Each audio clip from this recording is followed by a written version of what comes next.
Hello प्यारे बच्चों, आप सब लोगों को मोस्ट वेलकम। हमारा पिछला वीडियो प्यारे बच्चों आप लोग बताइए कैसा लगा। इसे आप कमेंट बॉक्स में मैसेज ज़रूर दिया करिए, ठीक है। आज हम आप लोगों को बेसिक साइंस में केमिस्ट्री यानी रसायन विज्ञान पढ़ाने जा रहे हैं। इसे आप लोग ध्यान पूर्वक समझिए और वीडियो को लास्ट तक देखा करिए, जिससे आपको मेरा वीडियो समझ में आवे। और इसका फेयर भी बना लीजिए प्यारे बच्चों, ये रसायन विज्ञान के फेयर बना लेंगे तो इसके हर छोटी छोटी बात आप लोगों के ठीक से समझ में आ जाएगा। आज हम आप लोगों को आयन दिए हों तो यौगिक कैसे बनता है ये चीज़ बताने जा रहे हैं, और उससे आगे भी उससे रिलेटेड तमाम प्रकार के प्रश्न बताएंगे। जैसे ये सोडियम धनायन और ये कार्बोनेट ऋण आयन या मूलक दिए गए हैं, तो ये दोनों मूलक के द्वारा यौगिक जो बनेगा वो यौगिक का नाम क्या होगा और उसका सूत्र क्या होगा। तो जैसा प्यारे बच्चों आप लोगों को पिछले वीडियो में सारी बातें हम बताए थे, ये आयन में ऋण क्यों लगा, यहाँ धन क्यों लगा, और एक धन क्यों लगा, दो ऋण क्यों लगा, ये बताए थे। उसको पिछला वीडियो देख करके उसका लाभ अधिक से अधिक लीजिए सब लोग। तो ये सोडियम और कार्बोनेट है, जब यौगिक बनता है स्टूडेंट, तो बताया गया है कि पहले वाले परमाणु या आयन की संयोजकता दूसरे वाले आयन या परमाणु के नीचे, और दूसरे वाले परमाणु या आयन या मूलक की संयोजकता पहले वाले मूलक या आयन या परमाणु के नीचे लगता है। गिनतियाँ लिखी जाती हैं, जो नंबर लिखा जाता है, केवल चिन्ह नहीं लिखा जाता है। मैंने जैसे हमने कहा -2 है इसकी कार्बोनेट की, तो माइनस नहीं लिखेंगे, केवल गिनती डिजिट्स लिखेंगे, 2 लिखेंगे। और यहाँ +1 है तो 1 लिख देंगे। जैसे देखिए मैं लिखा हूँ यहाँ पर Na है और ये सोडियम प्लस आयन, कार्बन ऋण -2 आयन है, तो ये बनेगा क्या, Na2CO3। ये देखिए बनाने का तरीका भी बगल में लिख रहा हूँ मैं। Na और ये सोडियम हुआ और ये कार्बोनेट हुआ। तो देखिए सोडियम में +1 धनायन होता है, कर संयोजकता होती है, और कार्बोनेट में -2 होती है संयोजकता। तो जब यौगिक बनाएंगे तो क्या होगा, -2 जो कार्बोनेट का है वो सोडियम के नीचे लग जाएगा, और जो सोडियम का +1 है वो कार्बोनेट के नीचे लग जाएगा। तो इस प्रकार से बने क्या, Na2 और CO3। एक लिखा नहीं जाता है कि एक लिखेंगे, केवल एक तो समझा जाता है कि हाँ एक लिखा हुआ है, ठीक है। इस प्रकार से क्या बना, Na2 और CO3, जिसको हम लोग क्या पढ़ते हैं, सोडियम कार्बोनेट। ये एक रासायनिक नाम है सोडियम कार्बोनेट, ठीक है। हाँ, तो इस प्रकार से ये जो धावन कपड़ा धुलने वाले सोडा बनाने में काम आता है ना, और भी तमाम दवाइयों बनाने में काम आती है, ये है। फिर इसमें दूसरा देखिए, दूसरा आयन है कैल्शियम Ca++, और फास्फेट PO4 -। 3 निगेटिव संयोजकता होती है फास्फेट की। ये पिछले वीडियो में सब बताएं, इसको ध्यान से समझते चलिएगा।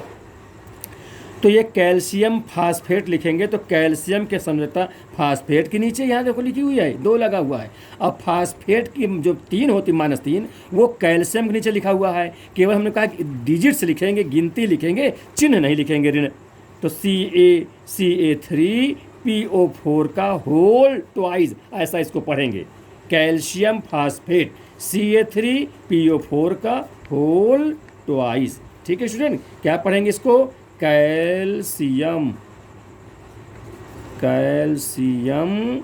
और फास्फेट पढ़ेंगे, ठीक है स्टूडेंट। यहाँ इसको देखिए, यहाँ जैसे कैल्शियम लिख दिया और यहाँ फास्फेट लिख दिया PO4। अब कैल्शियम से होता है 2 होती है +2, और फास्फेट के -3 होती है, तो ये माइनस कैल्शियम नीचे लग जाएगा और ये 2 फास्फेट नीचे लग जाएगा, ठीक है। इस प्रकार से हमने कहा माइनस लगाते नहीं, केवल गिनती लिखते हैं। तो ये Ca3 कैल्शियम नीचे 3 लिख दिया, और फास्फेट का 2 होता है वो लिख दिया। अब इसको समझ लीजिए होल, ये कोष्टक लगाएंगे, क्योंकि अगर कोष्टक हम नहीं लगा के लिखेंगे, सीधे 2 लिख देते हैं, तो केवल ऑक्सीजन में माना जाएगा, और ऐसे लगे 42 लिखा हुआ दिखेगा। इसलिए जब कभी एक या एक से अधिक परमाणु लगे हों किसी में, तो वहाँ कोष्टक लगाकर होल जिसको कहते हैं, होल कोष्टक है ना, पूरा कोष्टक, कैल्शियम फास्फेट तो 2 वहाँ कोष्टक लगा के लिखा जाएगा। 2 नहीं हो चाहे 3 हो चाहे जो भी हो, केवल 1 होगा तभी कोष्टक नहीं लगता। जैसे देखिए यहाँ सोडियम की 1 थी तो यहाँ 1 हमने लिखा ही नहीं, केवल CO3 लिख दिया है, 1 तो माना ही जाता है। अगर 1 2 3 होता तो हम कार्बन नीचे होल लगाकर तब लिखते यहाँ पर। ठीक है स्टूडेंट, इस प्रकार से ये कैल्शियम फास्फेट बन गया। इस प्रकार से आयन से यौगिक यानी कंपाउंड बनाया जाता है। अब आगे देखिए कुछ हम आपको इससे रिलेटेड क्वेश्चन बताने जा रहे हैं, जिससे आप लोग ध्यानपूर्वक इसको समझें।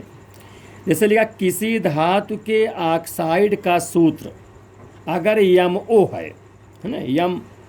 अब यहाँ पर MO कह दिया मतलब धातु, पहला वाला अक्सर धातु होता है, पहला वाला जो पदार्थ तत्व लिखा होता है या परमाणु लिखा होता है वो धातु में मानते हैं, और जो बाद वाला वो अधातु माने मेटल और नॉन मेटल, धातु अधातु। इसका मतलब ही समझते चलिए, जो पहला वाला धातु का है वो धन संयोजकता वाला होता है, और जो बाद वाला अधातु मैं बताया हूँ वो ऋण संयोजकता वाला होता है। मतलब इस पर समझते चलिए, जो पॉजिटिव वैलेंसी की होगी वो मेटल होगा, और निगेटिव वैलेंसी होगी नॉन मेटल होगा, अधातु होगा। इससे ये भी चीज़ जानकारी होती है। तो किसी धातु के ऑक्साइड का सूत्र MO है तो उसके क्लोराइड का सूत्र क्या होगा, इसको समझिए। तो स्टूडेंट जो ये MO दिया हुआ है सूत्र, इसमें से पता चल रहा है कि जैसे आप जानते हो ऑक्सीजन की सांद्रता -2 होती है, वो M के नीचे लिखी जाती है, और M की सांद्रता जो होती है वो ऑक्सीजन के नीचे लिखी जाती है। तो यहाँ पर लिखा कुछ नहीं है, न कोई गिनती यहाँ लिखी नहीं है। इसका मतलब ये हुआ ऑक्सीजन की सांद्रता अगर 2 रही, 2 मान लिख दिया तो M जो धातु है M माना गया यहाँ पर, तो M की सांद्रता भी 2 माने जाएगी। क्यों? तभी तो 2 और 2 कट जाएगा, तो क्योंकि जब बराबर गिनती रहती है तो दोनों से कट भी जाते हैं। तो यहाँ पर ये समझिए आप लोग कि M की जो धातु है इसकी संयोजकता +2 मानी गई है। कितनी मानी गई है? +2, इस सूत्र के अनुसार, MO के अनुसार। ठीक है, क्योंकि 2 इसकी और 2 इसकी कट जाएगा, इसीलिए लिखा नहीं गया। तो यह धातु को हमने बता दिया प्लस संयोजकता मानते हैं, जो पहले होता है, जो पहले लिखो धातु होता है, जो बाद वाला अधातु होता है। तो इससे ये जानकारी हुई कि जो धातु M कहा गया, धातु M में कोई हो सकता है, M यहाँ लिख दिया, X लिख सकते थे, हाँ Y लिख सकते थे, कुछ भी लिखा जा सकता था, तो धातु को M मान लिया गया। अच्छा, तो उस ये हो गया, तो ये पता चल गया कि धातु M हुआ जिसकी सांद्रता +2 हुई। तो कहता उसके क्लोराइड का सूत्र बताइए। अब स्टूडेंट समझ लीजिए, क्लोराइड का सूत्र बताना है तो पहले क्या लिखेंगे, धातु M लिख दिया, अब क्लोराइड Cl लिख दिया, पास में लिखा जाता है। फिर इसकी क्लोराइड संयोजकता धातु के नीचे M के नीचे, और M के संयोजकता क्लोराइड के नीचे लिख देंगे। तो अब क्लोरीन की आपको तो पता है -1 होती है, ये पढ़ चुके हो, तो वो एक यहाँ लिखेंगे नहीं, केवल समझा जाता है। लेकिन जो धातु M है उसकी संयोजकता +2 है, वो क्लोरीन के नीचे लिख दी जाएगी। इस प्रकार से स्टूडेंट सूत्र बन जाएगा MCl2। उस धातु का जो सूत्र होगा, उस धातु के क्लोराइड का सूत्र होगा, क्या होगा? MCl2। यही इसका आंसर हुआ। ठीक है स्टूडेंट, बात समझ आ गई ठीक से? अब अगला क्वेश्चन देखिए। इस प्रकार 3-4 समझ लेंगे तो सारी चीज़ समझ में आ जाएंगी, ध्यान दीजिए। फिर किसी धातु के ऑक्साइड का सूत्र MO2 है तो उस धातु की संयोजकता क्या होगी? इसमें केवल संयोजकता पूछ लिया है। अब इसको समझिए, धातु है, क्या लिख लिया, सूत्र लिखा है MO2 लिखा हुआ है। आप या समझिए, यहाँ से स्पष्ट हो रहा है कि M की संयोजकता, देखिए O की संयोजकता पहले समझ लीजिए भाई। O की संयोजकता यहाँ देखो 2 होनी चाहिए, O की ऑक्सीजन 2 होती है, आप जानते हो ऑक्सीजन कितनी होती है, -2। ठीक, तो यहाँ लिखा नहीं गया है, केवल O के नीचे लिख दिया है और M के नीचे नहीं लिखा गया है। तो इसको आप कैसे करेंगे? इसको आप समझिए, जैसे M लिख दिया हमने, O लिख दिया, M की संयोजकता यहाँ लिखी जाती है, O के नीचे O की संयोजकता यहाँ लिखी जाती है, और M के नीचे। तो O की संयोजकता हम जानते हैं 2 होती है, वो हम 2 यहाँ लगा रहे हैं। ठीक है, ये लिख दिया। अब स्टूडेंट यहाँ पर 2 लगा हुआ है, 2 लगा है, अगर मैं 2 यहाँ लिख देता हूँ तो 2 से 2 तो कट जाएगा, फिर MO हो जाएगा फिर। तो आप समझिए यहाँ पर M के O के नीचे कितनी होनी चाहिए, ओ के नीचे 4 होने चाहिए। ऐसा क्यों? ताकि मैं बताया जब अक्षर कट जा सकते हैं तो काट देना चाहिए गिनतियाँ। तो 2 1 का नम 2 और 2 दूनी 4 कट जाएगा। ठीक है, तो क्या आएगा? MO2 जो प्रश्न दिया था वो आ जाएगा। इससे ये साबित हो रहा है, ये स्पष्ट हो रहा है कि यम की संयुक्ता 4 मानी जाएगी। वो तो 2 काट दिया गया है, तो संयुक्ता की यम कितनी मानी जाएगी? 4। इससे स्पष्ट हो रहा है कि जो यम की संयुक्ता है +4 होगी। कितनी होगी यम संयुक्ता? +4। इसको भी समझ ठीक से कि यहाँ 2 जो नहीं, यहाँ इसके नीचे नहीं लिखा गया है तो आप 2 लगा देंगे। फिर उतने लाने के लिए यहाँ 4 लिख दीजिए, ताकि 2 से कन्नम 2, 2 दूनी 4 कट जाए तो यम और 2 हो जाए। अब इससे स्पष्ट हो रहा है कि इससे यहाँ 4 जो लगा हुआ है कि यम की संयुक्ता +4 होगी। ठीक है। अतः जो धातु है, अतः धातु यम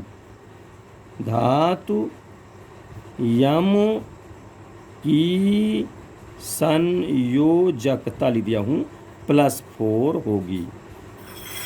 ठीक है स्टूडेंट, ये समझ लीजिए, ये आंसर हो गया। ठीक, अब आगे चलिए, इसी प्रकार समझिए। फास्फोरिक अम्ल का अणुसूत्र यानी सूत्र उसका, जिसको फार्मूला कहते हो, वो दिया है H3PO4। समझ जाओ, H3PO4। एक धातु यम के क्लोराइड का सूत्र MCl2 है, तो इस धातु के फास्फेट का अणुसूत्र क्या होगा? ये सवाल है, तो समझिए इसकी। अब आप लोग समझिए, जैसे स्टूडेंट ये लिखा हुआ है H3PO4, ठीक है, ये फास्फोरिक अम्ल का सूत्र है, माने हाइड्रोजन है और फास्फेट है, ये 2 मूलक मिलके ये कंपाउंड यौगिक बना हुआ है जो एसिड है। तो जैसा मैं बताया कि फास्फेट की संयोजकता हाइड्रोजन के नीचे लगेगी और हाइड्रोजन की संयोजकता फास्फेट के नीचे लिख करके ये कंपाउंड बना हुआ है। तो इससे स्पष्ट है कि फास्फेट की वैलेंसी कितनी होगी? -3। माइनस क्यों कहोगे? क्योंकि हमने बताया कि पहले मेटल होता है प्लस संयोजकता वाला, और बाद में नॉन मेटल होता है ऋण संयोजकता वाला। तो इससे स्पष्ट हो रहा है कि जो फास्फेट की संयोजकता हुआ वो 3-, चाहे 3 तो ऐसे लिख दें, चाहे -3 लिख दें, इकट्ठा इस प्रकार हुई। ठीक है, इससे ये क्लियर हुआ।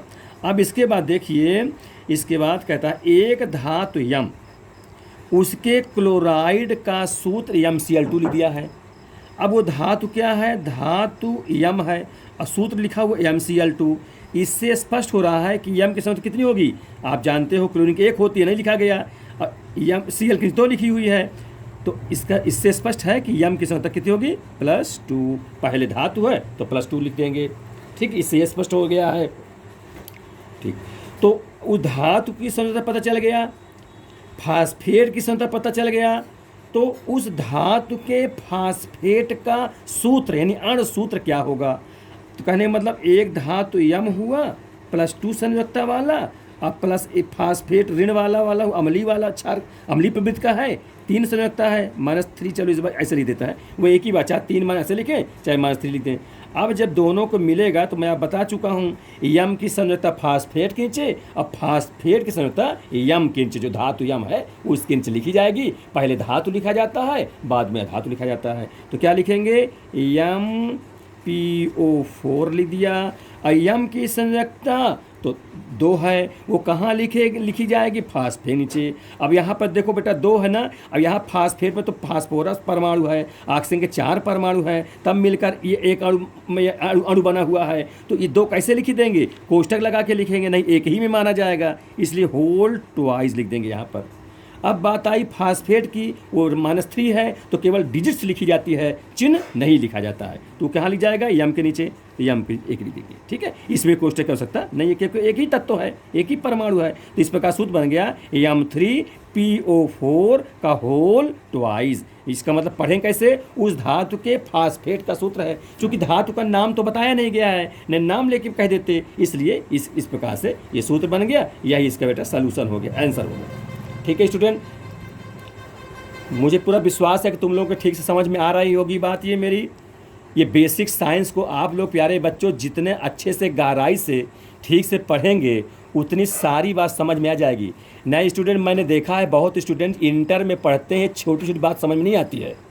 ये समझ लीजिए, मैं ये 28 साल का अनुभव बता रहा हूँ कि इंटर के बच्चे से छोटी बात पूछी जाती है, नहीं बनता है। उसका रीज़न ये है, वो लोग गहराई से कोई चीज़ पढ़ते नहीं हैं। इसलिए मैं प्यारे बच्चों, इसलिए मैं बेसिक साइंस बनाना शुरू किया हूँ, ताकि तुम लोग मन लगा के पढ़ो और हर छोटी छोटी बात तुम्हारे समझ में आ जाए। इंटर पहुँचते पहुँचते इतना अच्छा मन जाए तुम्हारे सारी केमिस्ट्री की, कहीं कोई से कुछ चीज़ पूछा जाए फटाफट सब बन जाए। ठीक है स्टूडेंट, हाँ इसको देखिए। इसके बाद अगला क्वेश्चन बताने जा रहा हूँ। क्वेश्चन नंबर देखिए चौथा, ध्यान दीजिए। यदि एक धातु, उसका नाम यक्स लिख दिया, कोई भी धातु हो सकता था, यक्स लिख दिया गया, की संयोजकता 3 हो तथा सल्फेट मूलक की संयोजकता 2 हो, तो उस धातु के सल्फेट का सूत्र क्या होगा, ये पूछ लिया गया है। ठीक है, ये परीक्षा में भी आता है, हाई स्कूल में अनिवार्य रूप से आता है, समझ लीजिए। आप लोग 8 में 9 में जो भी क्लास में हो, तो इसको ध्यान से अभी चलते पढ़ते जाओगे तो सारी बात समझ में आती जाएगी। तो देखो, धातु यक्स की संयोजकता कितना कहा, 3 कहा। इसका मतलब धातु हम यहाँ एक्स लिख देते हैं, उस 3 है, उसके ऊपर हेड में लिख देते हैं +3। ठीक है, धातु है तो प्लस, धातु है इसका समय प्लस लगा दिया ऊपर, या +3 तो कहा नहीं है, संयोजकता लिखा है। अच्छा, तथा सल्फेट मूलक की संयोजकता, सल्फेट मूलक की संयोजकता कितनी है, सल्फेट मूलक की संयोजकता, सल्फेट का सूत्र आप लोग जानते हो, पिछले वीडियो में बताया भी गया है, SO4 होता है। और इसकी कितनी होती है, -2 होती है, तो -2 लगा दिया हूँ। तथा सल्फेट मूलक की संयोजकता 2 हो, है ना, लिख दिया है। तो उस धातु के सल्फेट का सूत्र क्या होगा। प्यारे बच्चों ध्यान रखिए। तो दोनों की संयोजकता पता चल गया, ये अम्लीय है, हमने बताया ऋण वाले अम्लीय होता है, इसको स्टूडेंट ध्यान रखिए सब लोग। तो जब इस जोड़ेंगे तो इसी के आगे मैं लिखे दे रहा हूँ, पहले धातु लिखा जाए, बताया धातु लिखते हैं, फिर अधातु ऋण संयोजकता वाले लिखते हैं, वो क्या है, सल्फेट मूलक SO4। ये ऋण 2 कैसे आए स्टूडेंट, इसको मैं ट्रिक के माध्यम से पिछले वीडियो में बताया हूँ, उसको आप लोग थोड़ा थोड़ा देखते चलें कि नहीं लड़के नहीं जब पता कि ऋण 2 लगा, ऋण 3 लग जाता या प्लस लग जाता, ऐसा क्यों, उस सारी चीज़ में बताया, उसको ध्यान से थोड़ा वो समझते चलिए। ठीक, तो ये एक्स की संयोजकता तो सल्फेट नीचे लगाएंगे और सल्फेट की संयोजकता एक्स के नीचे लगाएंगे, इस धातु है। तो यहाँ तो 2 मैं लगा दिया, क्योंकि एक ही तत्व है ये, इसमें कोष्टक की आवश्यकता नहीं है। सल्फेट में तो 1 परमाणु सल्फर और 4 परमाणु ऑक्सीजन लगे हुए हैं, तो यहाँ जब लगाऊंगा तो कोष्टक लगा के लगाऊंगा, है ध्यान दीजिएगा आप लोग, ये कोष्टक करके यक्स तो कितने 3 मानी गई है, वो 3 यहाँ लगा दिया। इस प्रकार से ये यौगिक बन गया, यौगिक का रस सूत्र हो गया, है ना, माने उस धातु के सल्फेट का सूत्र हो गया, है ना, X2SO4 का होल थ्राइज, ऐसा इसको पढ़ेंगे। होल थ्राइज मैंने 3 बार हो गया, 3, इसका मतलब ये हुआ। अब इसको पढ़ेंगे कैसे, यक्स जो धातु है उसके 2 परमाणु, और जो सल्फेट एक मूलक है, रेडिकल है, उसके 3 परमाणु, ये जो लिखा है परमाणु साबित करता है, परमाणु बताता है। तो एक्स के 2 परमाणु और सल्फेट के 3 परमाणु मिलकर के उस धातु के सल्फेट का सूत्र बन गया है। फिर अगला क्वेश्चन देखिए स्टूडेंट, अगला सवाल है, एक धातु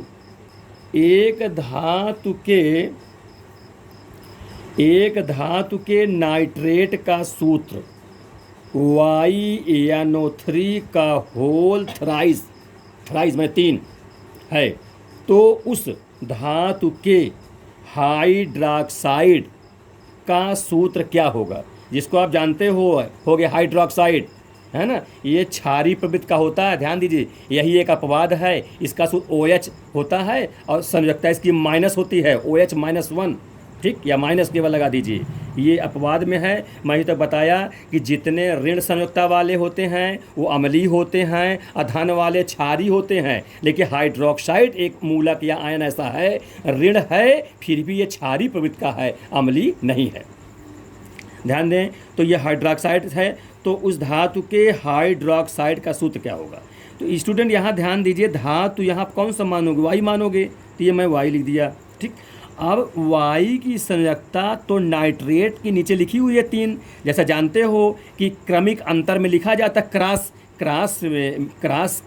के रूप से लिखा जाता है संयोजकता, तो वाई की संयोजकता नाइट्रेट नीचे और नाइट्रेट की संयोजकता वाई के नीचे, ऐसे क्रॉस मल्टीपल में लिखा जाता है। तो यहाँ पर इससे स्पष्ट हो रहा है कि जो वाई धातु है इसकी संयोजकता कितनी होगी, +3 होगी, ठीक है। क्यों? क्योंकि आप जानते हो इसकी यार नीचे लिखी है और नाइट्रेट संरचना स्टूडेंट जानते हो NO3-1 आप पढ़े हो ना। हाँ, तो NO3 है -1 होती है, वो जानते हो, मैं लिखे देता हूँ NO3-1 होती है इसकी संरचना। अच्छा, अब हमको तो बताना उस धातु के हाइड्रोक्साइड का सूत्र। और हाइड्रोक्साइड सूत्र क्या होता है आप जानते हो, OH- का सूत्र है, ये हाइड्रोक्साइड का सूत्र है। और नाइट्रेट तो यहाँ लिखा ही जानते ही हो, ये नाइट्रेट है, ये नाइट्रेट है, ठीक। तो उस धातु के हाइड्रोक्साइड सूत्र पूछा जा रहा है, तो धातु Y है, हाइड्रोक्साइड OH है, थोड़ा पास पास में लिखा जाता है और यहाँ कोई डिजाइन चलता नहीं है, केवल पहली प्रकार के अक्षर अंग्रेजी अक्षर से लिखा जाता है ना। हाँ, तो Y के 3 है, वो कहाँ लिखेंगे? हाइड्रोक्साइड के नीचे। तो यहाँ ध्यान दो स्टूडेंट, अगर मैं ऐसे लिख दूंगा इस प्रकार से, तो यहाँ ये मान जाएगा ये तो 3 केवल हाइड्रोजन में है, O में नहीं माना जाएगा, तो गलत हो जाएगा। 2 परमाणु है, ये कम से कम 2 हो तो कोष्टक अवश्य लग जाएगा, तो इस प्रकार से कोष्टक लगा। अब ये माना जाएगा ये 3 जो है पूरा OH में है, माने हाइड्रोक्साइड के 3 परमाणु माना जाएगा, ये हाइड्रोक्साइड OH के 3 परमाणु। अच्छा, अब ये बात रही बात Y की क्या लिखा जाए, तो उसकी OH की सत्ता तो -1 है, तो केवल एक लिखा नहीं जाता, समझा जाता है कि यहाँ एक है, तो माने Y के 1 परमाणु और हाइड्रोक्साइड के 3 परमाणु मिलकर के उस धातु के हाइड्रोक्साइड का सूत्र बन गया है, यह इसका सूत्र हो गया। ठीक है स्टूडेंट, समझ में आ गया। इस प्रकार से मैं ये 5 सवाल इस ढंग से बता दिया हूँ, और क्वेश्चन आप अपने से ही करते रहिए, जहाँ कुछ प्रॉब्लम हो हमसे पूछिए, है ना, समझिए, है ना, और कमेंट बॉक्स में आप लोग जरूर पूछा करिए और ठीक से पढ़िए। अब इसके आगे कुछ मैं और बताने जा रहा हूँ, उसको आप लोग ध्यानपूर्वक समझिए। अब मैं बताना चाह रहा हूँ कुछ महत्वपूर्ण यौगिक का, यौगिक मीन्स कंपाउंड जिसे कहते हो, है ना। कंपाउंड जानते ही हो, जब 2 या 2 से अधिक परमाणु या आयन आपस में एक निश्चित अनुपात में रासायनिक क्रिया के द्वारा मिल करके जो पदार्थ बना लेते हैं, इसमें रासायनिक क्रिया एक निश्चित अनुपात में बनते हैं, ध्यान दीजिएगा, तो उसे हम यौगिक कहते हैं या पदार्थ कहते हैं, सब्सटेंस पदार्थ भी कहते हैं। तो यौगिक का नाम एवं उसका सूत्र कहें या अणुसूत्र कहते हैं, ठीक है, मॉलिक्यूलर फार्मूला कहते हैं, ध्यान दीजिएगा। तो मैं लिख रहा हूँ, कुछ मैं यौगिक का नाम लिखे हूँ, उसका मैं फार्मूला रासायनिक सूत्र आपको सिखाने जा रहा हूँ, उसे आप लोग ध्यानपूर्वक समझें, है ना। तो जैसे है नेम ऑफ कंपाउंड, और कौन सा नाम है? रासायनिक नाम, केमिकल नेम, ध्यान दीजिएगा। जैसे ये एल्यूमिनियम ऑक्साइड लिख दिया हूँ, ये रासायनिक नाम है, तत्व के नाम के आधार पर है एल्यूमिनियम ऑक्साइड। देखो प्यारे बच्चों, जैसे अकेले अगर कोई परमाणु होता है तो उसे ऑक्सीजन कहते हैं, नाइट्रोजन कहते हैं, लेकिन किसी यौगिक किसी धातु के साथ या परमाणु के साथ जब जुड़ जाता है, यानी यौगिक रूप में होता है, तो ड कह देते हैं, जैसे oxide, chloride, bromide, nitride, chlorine नहीं कहेंगे, ऑक्सीजन नहीं कहेंगे, तो इसी प्रकार ड लग जाता है। ध्यान दीजिए, थोड़ा छोटी छोटी बातें। तो एल्यूमिनियम ऑक्साइड, आगे देखिए अमोनियम क्लोराइड, है ना। अब ऐसा अकेले में तो क्लोरीन कहते हैं कि क्लोरीन परमाणु है, और उसके साथ लग देते हैं तो डा लग देते हैं, मैंने क्लोराइड, ब्रोमाइड ऐसा लिख देते हैं। तो देखिए ये यौगिक का नाम लिखा हूँ, इसका सूत्र लिखने जा रहा हूँ। जैसे जो जानते हो एल्यूमिनियम की प्रतीक क्या होता है? Al, तो इस प्रकार लिख दिया Al, ठीक है। और ऑक्साइड का प्रतीक क्या होता है? O, ऑक्सीजन से बना, ध्यान दीजिए, O लिख दिया, ठीक। अब एल्युमिनियम की संयुक्ता ऑक्सीजन के नीचे और ऑक्सीजन की संयुक्ता एल्युमिनियम के नीचे लिखेंगे। जैसे बताया क्रॉस मल्टीप्लिकेशन चलता है, एक मैं लिखे दे रहा हूँ, जैसे एल्युमिनियम लिख दिया, ये ऑक्सीजन लिख दिया। तो एल्युमिनियम से मतलब प्यारे बच्चों बताओ कितना हो, तो तुम लोग जानते हो ना कितनी होती है?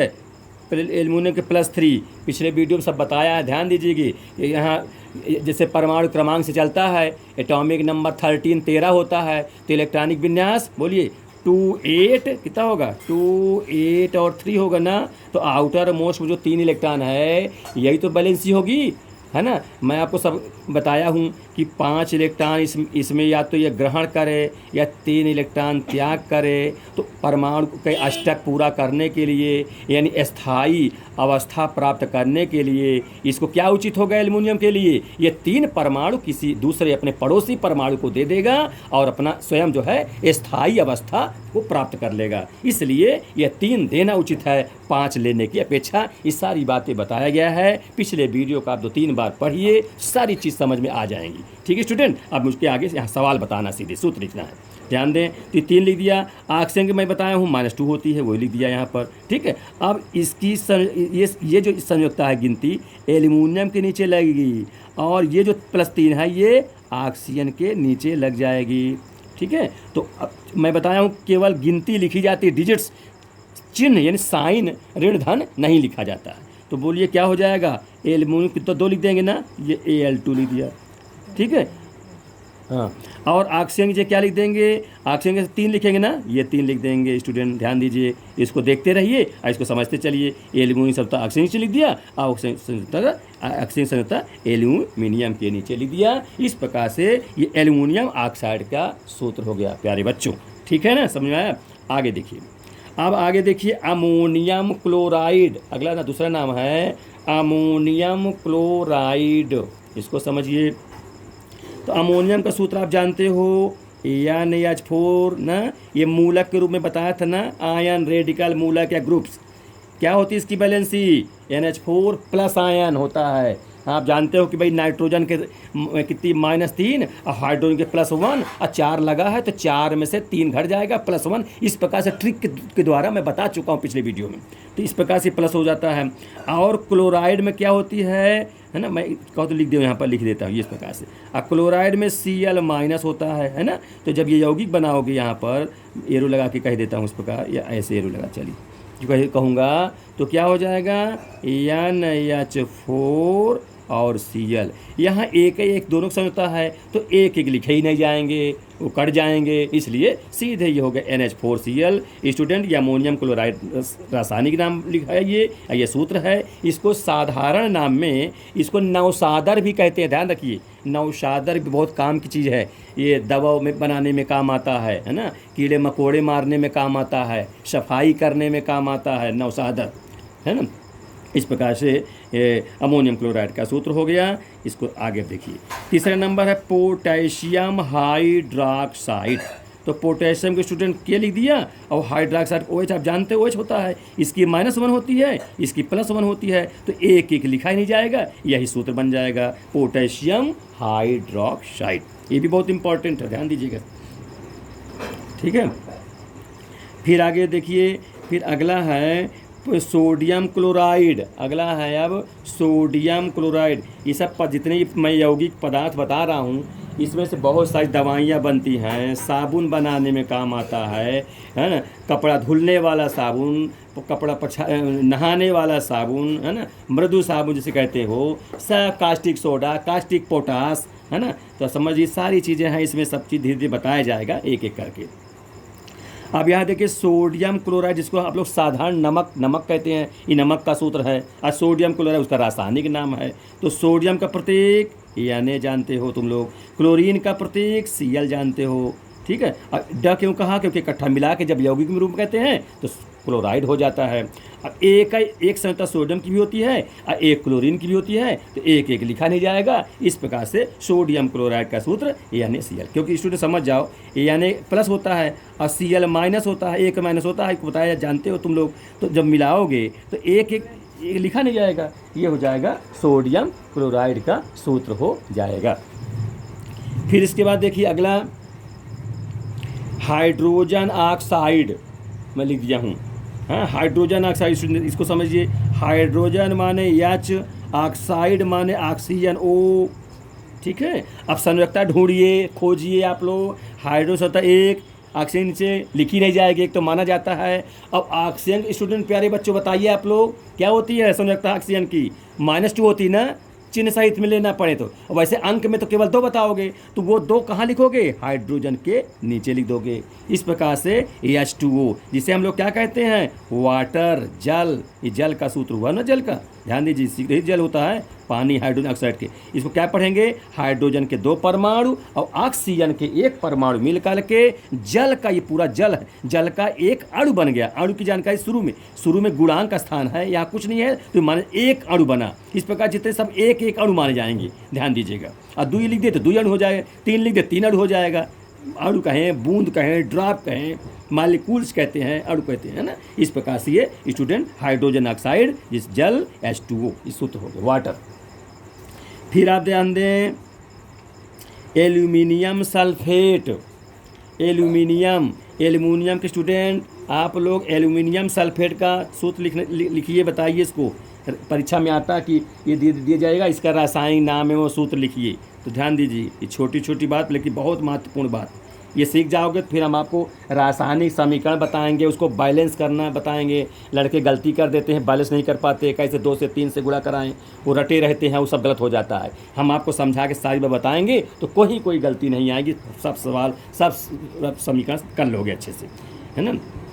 एल्युमिनियम सल्फेट, एल्युमिनियम लिख दिया, अब फिर सल्फेट देखो SO4 लिख देते हैं। क्यों? सल्फेट एक रेडिकल से मूलक है, ठीक। अब सब जानते हो तुम लोग, एल्युमिनियम से तो कितनी होती है? 3 है, जान चुके हो, तो यहाँ लिख देती है, क्वेश्चन लगा के 3 लगा दिया, ठीक, क्योंकि 4 परमाणु ऑक्सीजन 1 सल्फर हो। अब सब जान चुके हो, मुझको बार बार बताने की आवश्यकता नहीं है। सल्फेट की -2 होती है, 2 गिनती यहाँ एल्युमिनियम से लिख देंगे। इस प्रकार से एल्युमिनियम सल्फेट का सूत्र हो गया, अणुसूत्र हो गया, इसको सूत्र कहते हैं, अणुसूत्र फार्मूला, ठीक है स्टूडेंट। इस प्रकार से 6वां यौगिक होगा। इस प्रकार से मैं कुछ यौगिक लिखे बताए दे रहा हूँ, और फिर और यौगिक जो है आप लोग अपने से बनाना शुरू करिए और याद रखिए, समझिए, समझ करके। क्वेश्चन यौगिक नंबर 7, एल्यूमिनियम नाइट्राइड। अब समझ, नाइट्राइड माने नाइट्रोजन से बना है, तो एल्यूमिनियम का सूत्र Al प्रतीक जिसे कहोगे, नाइट्रोजन का N। अब स्टूडेंट समझ लो, यहाँ पर एल्यूमिनियम की सांद्रता कितनी मानी जाती है? +3, और नाइट्रोजन की -3, क्योंकि जानते हो, आपको बताने की जरूरत नहीं है कि नाइट्रोजन परमाणु क्रमांक कितना 7 होता है, इलेक्ट्रॉनिक विन्यास 2-5 होएगा ना। अब इसको सब बता चुका हूँ, बार बार बताने की जरूरत नहीं है। अब आप लोग जब ध्यानपूर्वक पढ़ेंगे, वीडियो को पूरा देखेंगे, क्योंकि एक ही वीडियो तो सब हो नहीं जाएगा, पिछले वीडियो सब देखेंगे तो ना हम एक ही वीडियो में सब पूरी चीज़ पढ़ा सकते हैं, ध्यान दीजिएगा। तो 2 और 5 हुआ, आउटर मोस्ट 5 है, 3 ग्रहण करेगा, इसलिए -3 कहते हैं। और 3 लेना उचित है 5 देने के पीछे, क्योंकि 3 ले लेगा तो स्टैक पूरा हो जाएगा 8 का। तो इस प्रकार से 3 इसमें हुआ, और 3 एल्यूमिनियम का 13 होता है, 2 8 3 10 3 दे देगा, देना उचित है, इसलिए धनी हुआ, ये ऋणी हुआ। पहले धन फिर ऋण, तो 3 दोनों में आएगा, तो 3 कट जाएगा, इसलिए 3 लिखा ही नहीं जाएगा। ध्यान दीजिएगा कि Al एल्यूमिनियम नाइट्राइड, यही इसका सूत्र हो गया, ठीक। फिर कैल्शियम फास्फेट, देखिए कैल्शियम फास्फेट, इसको समझिए आप लोग। कैल्शियम, इसका प्रतीक Ca जानते हो, फास्फेट का PO4 होता है, ठीक। फास्फेट, इसकी बैलेंसी +2, इसकी फास्फेट की बैलेंसी मूलक है ये -3, ये सब बताया गया आप लोगों को। तो कैल्शियम की फास्फेट कहाँ लिखोगे? कैल्शियम नीचे, तो इस Ca ये एक ही तत्व है, ध्यान दीजिएगा, ये अलग ना समझ लेना, ये छोटे में रहेगा, C बड़े में रहेगा, तो कैल्शियम हो गया। अब फास्फेट के नीचे कितना लिखोगे? जो कैल्शियम सांद्रता होती हो कितनी है? 2 + 2, तो वो यहाँ लिखोगे। लेकिन स्टूडेंट ऐसे लिख दोगे अगर 2, तो ये 42 दिखने लग जाएगा, गलत हो जाएगा ना। तो क्या करोगे? कोष्टक, ये होल कहेंगे, होल ट्वाइस, ठीक है स्टूडेंट। ये हुआ कैल्शियम फास्फेट का सूत्र, Ca3PO4 का होल ट्वाइस, ऐसा पढ़ेंगे। इसका मतलब ये हुआ कैल्शियम के 3 परमाणु और फास्फेट मूलक के 2 परमाणु मिल करके ये कैल्शियम फास्फेट का एक अणु बन गया है, एक मालिक्यूल्स बन गया है। और मालिक्यूल की जानकारी शुरू में जो लिखा होता है उससे होती है, या कुछ नहीं लिखा है तो एक माना जाएगा, मैंने गुणांक का स्थान पे ये बात है। फिर आगे देखिए, ये कैल्शियम फास्फेट हो गया सूत्र, अणु सूत्र। अब है अमोनियम बोरेट, अमोनियम का सूत्र स्टूडेंट बताइए, NH4, जानते हो तुम लोग। बोरेट का बताइए, BO3, है ना, बोरेट। इसकी सांद्रता बोरेट की मैं पिछले वीडियो में बताया हूँ ना, बोरेट BO3 -3 होती है, अमोनियम की +1 होती है। अब यहाँ पर सीधे लिखना है, तो ये क्या करेंगे, होल बोरेट 3 है ना, तो वो 3 कहाँ लिखूँगा? अमोनियम के नीचे। और अमोनियम के +1 एक लिखा ही नहीं जाएगा, सीधे माना जाता कि होती है। इस प्रकार से अमोनियम बोरेट का सूत्र हो गया NH4 का होल थ्राइस BO3, ये बन गया। अमोनियम के 3 परमाणु और बोरेट का 1 परमाणु, है ना। बोरेट का मतलब बोरेट एक मूलक हुआ, मूलक मानेंगे, ध्यान दीजिएगा। 1 परमाणु उससे बोरेट में तो बोरान है और ऑक्सीजन 3 परमाणु मिलकर बना हुआ है, तो अमोनियम आयन के 3 परमाणु, ऐसा कहिए। अब बोरेट आयन के 1 परमाणु मिल करके अमोनियम बोरेट का एक अणु कंपाउंड के रूप में बन गया है, यह अणु के रूप में बन गया है। फिर 10वां नंबर देखिए मैग्नीशियम सल्फाइड। मैग्नीशियम को जानते हो, मैग्नीशियम मेटल है ना, धातु है ना, इसकी तार वगैरह होता है मैग्नीशियम का, मैग्नीशियम। और सल्फाइड सल्फर से बना हुआ है, उसका सूत्र प्रतीक यस होता है। अब इसकी संरचना इसके नीचे कर लीजिए और सल्फर से तो मैग्नीशियम से कर लीजिए। तो सल्फर संरचना बताइए, आप लोग बता सकते हैं। एटॉमिक नंबर कितना हो सल्फर का? 16। तो इलेक्ट्रॉनिक विन्यास बोलिए 286 होगा ना। आउटर मोस्ट में 6 है, तो क्या करेगा ये? 2 लेना ठीक रहेगा कि 6 देना?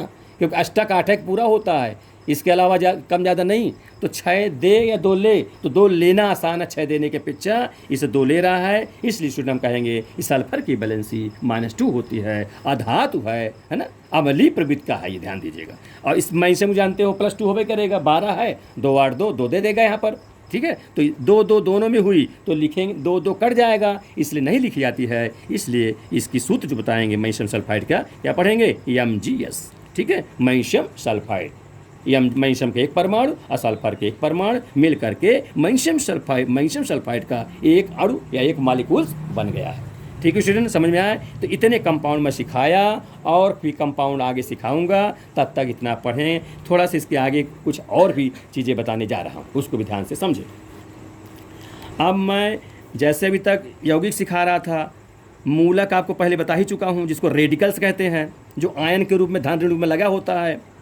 मूलक में एक भी परमाणु हो सकता है, एक से अधिक परमाणु हो सकता है, में उपस्थित तत्व की संयोजकता ज्ञात करना। जैसे कोई रेडिकल दिया जाए, उसमें जो परमाणु बैठे हों, उपस्थित हों, उसमें किसी एक की पूछा जा सकता है। ये परीक्षा में आता है, ध्यान दीजिएगा, छोटी बातें हैं ये, ध्यान दी है ना। ये आप छोटे क्लास से समझिए, इंटर तक जब तक पढ़ेंगे तब तक केमिस्ट्री में काम देगा। ये इंटर में भी आता, ध्यान दीजिए, है ना। वहाँ भी इसका वो ऑक्सीकरण संख्या के नाम पर वो रहता है कि ऑक्सीकरण संख्या क्या होगी। कोई मूलक कोई यौगिक दे दिया जाएगा, उसमें किसी परमाणु की ऑक्सीकरण संख्या क्या होगी, ऐसा वहाँ रहता है। ये छोटी छोटी बातें आप यहाँ समझिए।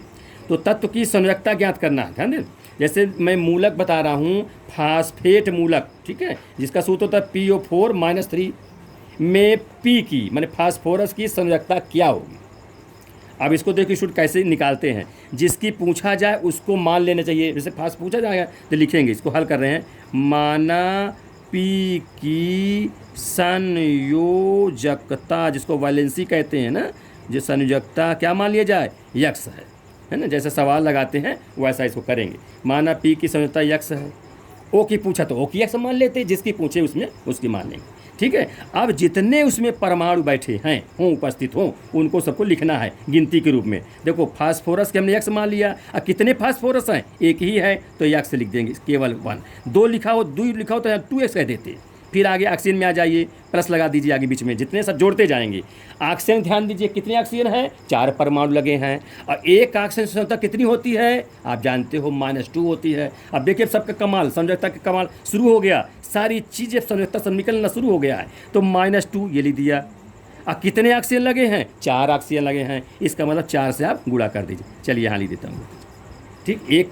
4 ऑक्सीजन है, एक ऑक्सीजन के लिए -2, 4 लगा है, 4 से गुणा कर दिए, ठीक है। अच्छा ये हो गया। अब टोटल देखिए, टोटल की जानकारी, कुल ये जो आयन मूलक लिखा है, ये कुल की संख्या कहाँ से पता चलेगी? जो ऊपर हेड में लगे घात के रूप में लिखा रहेगा, कितना लगा है? -3। ये कहाँ पर लिखा जाएगा? बराबर पर। ना लिखा होता अगर ना, तो यौगिक मानते, वो उदासीन होता है, उसकी सतह फिर 0 लिखा जाता, फिर बराबर में 0 लिखते। लिखा है जितना घात में, वही बराबर में लिखा जाएगा। -3 दिया, ठीक है स्टूडेंट। अब इसको आप हल करेंगे तो देखिए ये हुआ यक्स, गुणा करेंगे 4 दूनी 8 -8 बराबर -3, ठीक है स्टूडेंट, समझ रहे हो ना। देन इम्प्लाइज, आगे मैं कहता इस प्रकार लिख देता हूँ, ये ऋण 8 उधर जाएगा, तो देन इम्प्लाइज से यक्स बराबर ऋण 8 उधर जाए तो +8 हो जाएगा, -3 है ही है, तो कितना हो जाएगा? 8 में 3 गए 5। अब कौन सा 5? +5। तो इस प्रकार से फास्फोरस की यहाँ पर संयोजकता क्या मानेंगे स्टूडेंट? +5 मानेंगे। क्या कहेंगे? क्योंकि प्लस लगा देते हैं। केमिस्ट्री की भाषा में चिन्ह सहित भी लिखा जाता है, यही गणित की भाषा में कुछ नहीं लिखा तो प्लस माना ही जाएगा।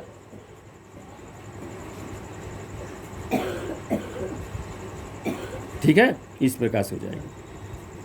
तो इस प्रकार से फास्फेट मूलक में हो गया, P की संयोजकता +5 हो गई। निकालने का तरीका बता दिया कि जिसकी पूछा जाए उसकी यक्स मान लीजिए और यक्स लिख दिया। फिर जितने परमाणु उससे गुणा करते जाइए। ऑक्सीजन के -2 होती है, 4 परमाणु लगा है तो 4 दूनी 8 -8 हो जाएगा। अब बराबर -3 क्यों लिखा? जितना टोटल के घात के रूप में लिखा हो वो बराबर में लिख दिया जाता है।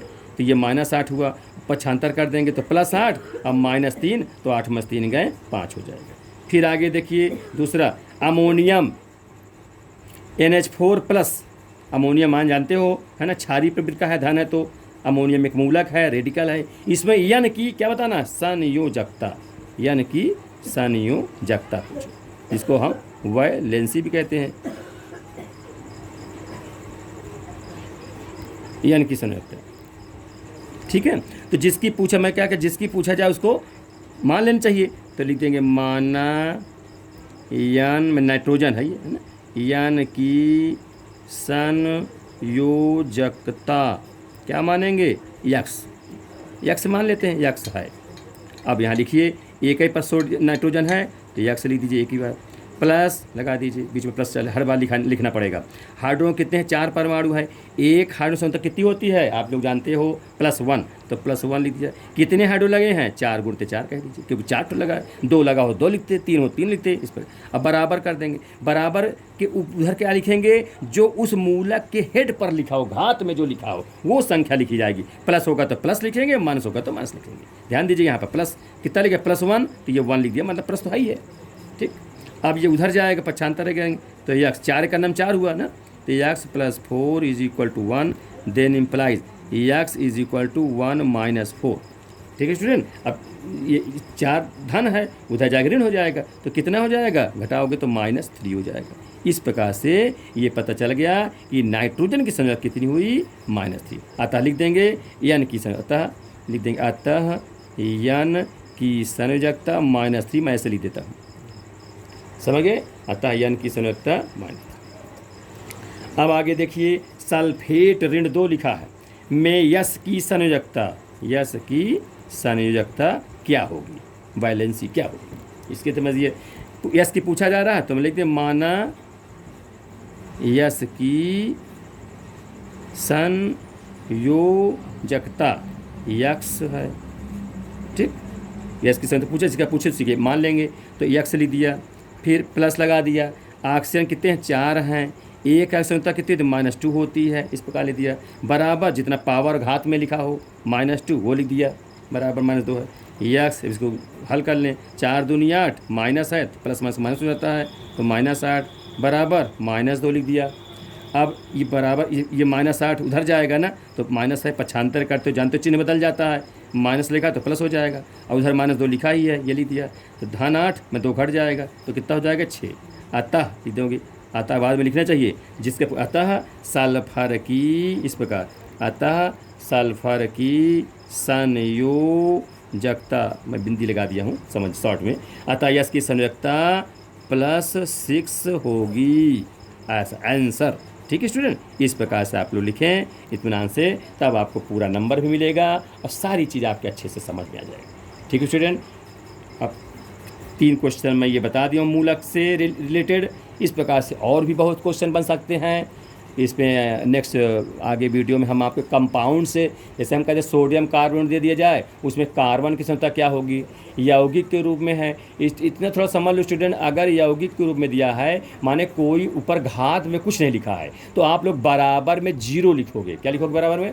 राइट तरफ 0 लिखोगे, अब बाकी सब उसी प्रकार करना है, करिएगा। जो नहीं बने मैं बताऊंगा। तो प्यारे बच्चों, मेरा ये कहना है, मेरा वीडियो कैसे लगा ज़रूर बताया करिए, आप लोग कमेंट बॉक्स में ज़रूर भेजा करिए, जिससे कि और भी सुधार हो, जहाँ त्रुटियाँ हों और अच्छे से आपको सिखाया जाए, ताकि आप लोग अच्छे से समझ में सारी बात आवे। और स्टूडेंट, मेरे कहना आप लोगों से, वीडियो को आप लोग अंत तक देखिए और पूरा पढ़िए, अक्षरशः फेयर बनाइए, उसको लिखिए और दोस्तों अपने साथियों में भी बताइए, शेयर करिए, जिससे वो भी बच्चे लाभान्वित हों आपके साथ साथ। जितना आप दूसरों को बताएंगे, समझाएंगे, उतना ही आपका ज्ञान भी बढ़ेगा, ठीक है स्टूडेंट। मान लो बच्चे नहीं जानते हैं, आप उनको समझाइए, उनको नहीं आता तो उनको उनके कॉपी में आप खुद समझ लगाइए, तो आपका ज्ञान और बढ़ेगा दिनों दिन, और जो कमियां होंगी दूर हो जाएंगी, जो कुछ त्रुटि होगी, गलतियां होगी, सुधार हो जाएगा, ठीक है स्टूडेंट। पढ़िए और वीडियो में आप लोग लाइक सब्सक्राइब भी स्टूडेंट किया करिए, ठीक है। हाँ, उसको करना ना भूला करिए। आपको वीडियो इतने से समझाया जा रहा है, वीडियो आपको पसंद में आवे तो आप उसको लाइक सब्सक्राइब जरूर करिए और अपने दोस्तों से जरूर बताइए। ठीक है स्टूडेंट, ठीक, थैंक यू। नेक्स्ट अगले वीडियो में।